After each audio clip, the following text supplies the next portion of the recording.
السلام علیکم ورحمۃ اللہ وبرکاتہ۔ دوستو آج کا جو سوال ہے وہ یہ ہے کہ توبہ کی کتنی قسمیں ہیں اور وہ کون کون سی ہیں؟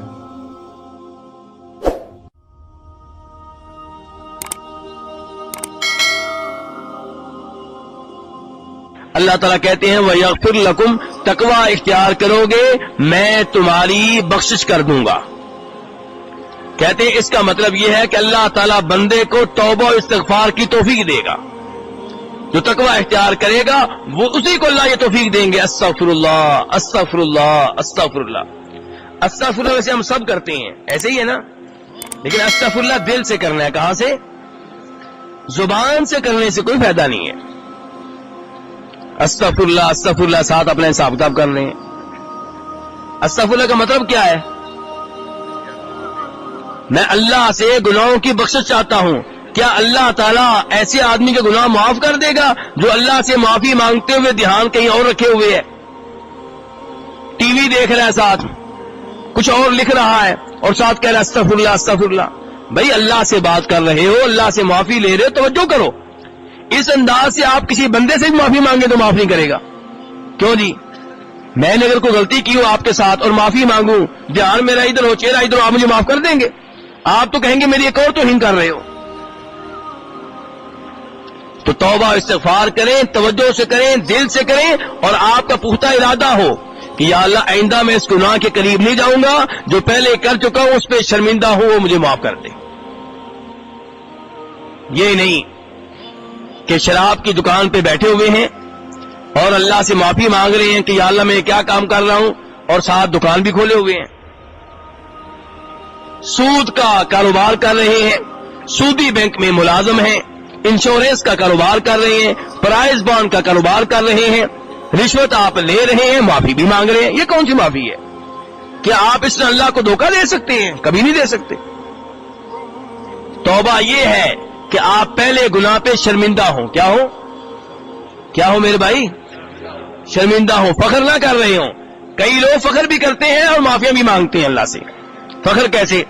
میرے جیسے کسی سے کبھی کوئی لڑائی ہو گئی، کہا میں نے 10 پہلے قتل کر رکھے ہیں، اب یہ شرمندگی سے کہہ رہا ہے کہ فخر سے کہہ رہا ہے؟ مجھے دھمکیاں دے رہا ہے یہ تو، اس کا مطلب ہے وہ شرمندہ نہیں ہے، وہ تو کہہ رہا ہے میں 11واں بھی کر دوں گا، اور پھر تھوڑی دیر بعد کہے گا استغفر اللہ۔ یہ کون سی توبہ ہے؟ توبہ کی پہلی شرط یہ ہے کہ آپ پہلے گناہ پہ شرمندہ ہوں، روتے ہوں، نادم ہوتے ہیں، جب یاد آئے پریشان ہو جاتے ہوں، آنکھوں سے آنسو نکل رہے ہوں۔ دوسرے نمبر پہ وہ گناہ فوری طور پہ ترک کر دیں۔ یہ نہیں کہ گناہ بھی کر رہے ہیں، بدکاری بھی کر رہے ہیں، رشوت بھی لے رہے ہیں اور اس کی توبہ بھی کر رہے ہیں، وہ گناہ ترک کر دیں، چھوڑ دیں۔ تیسرے نمبر پہ پختہ عزم ہو۔ کیا لفظ بولا میں نے؟ پختہ عزم ہو کہ اس گناہ کے کبھی قریب نہیں جاؤں گا۔ انسان ہیں، ہو سکتا ہے پھر کبھی ہو جائے، لیکن توبہ کرتے ہوئے کم از کم نیت صاف ہو کہ آئندہ میں نے گناہ نہیں کرنا۔ بطور بشر ہو سکتا ہے پھر کبھی ہو جائے، لیکن کم از کم توبہ کرتے ہوئے دل میں یہ بات نہیں ہے کہ کل کو پھر بھی کرنا ہے۔ توبہ کرتے ہوئے آپ کی نیت صاف ہے کہ یا اللہ اب معاف کر دے، آئندہ میں اس گناہ کے قریب نہیں جاؤں گا۔ توبہ کی چوتھی شرط کہ اگر گناہ کا تعلق کسی بندے سے ہے تو اس کا حق واپس کریں۔ اگر آپ نے کسی کو تھپڑ مارا تھا اور اللہ سے معافی مانگ رہے ہیں، اللہ کے ساتھ ساتھ اس سے بھی معافی مانگیں، اس سے کہیں کہ یا مجھے تھپڑ مار لو یا مجھے معاف کر دو۔ اگر کسی کے پیسے دینے ہیں، قرضہ لیا ہوا ہے، پیسے دبا کر بیٹھے ہیں اور اللہ سے معافی مانگ رہے ہیں، بھی اس کا قرضہ واپس کرو، پھر اللہ سے معافی مانگو۔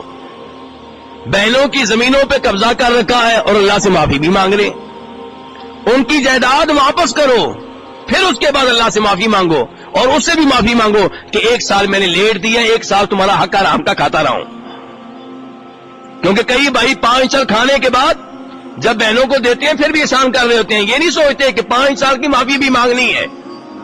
5 سال تمہیں کس نے حق دیا تھا کہ اس کی زمینیں کھاؤ، اس کی زمینوں پہ کرایہ لیتے رہو؟ کس نے حق دیا تھا تمہیں یہ؟ تو اگر بندے کا حق ہے تو وہ واپس کریں۔ کسی کو گالی دی تھی اس سے معافی مانگے، اس سے کہیں یا مجھے گالیاں دے لو لوگوں کے سامنے یا مجھے معاف کر دو۔ جب تک وہ معاف نہیں کرے گا کام نہیں بنے گا۔ تو اس لیے میرے بھائیو توبہ کی ان شرائط کو مد نظر رکھا جائے، پھر توبہ و استغفار کی جائے تو اللہ تعالیٰ معاف کرنے والا ہے۔ اللہ رب العزت ہمیں یہ راہ اختیار کرنے کی توفیق عنایت فرمائے جس راہ کو اختیار کرنے سے ہماری ہدایت میں اضافہ ہوگا، علم میں اضافہ ہوگا، فہم و فراست میں اضافہ ہوگا۔ وصلی اللہ تعالی علی نبیہ محمد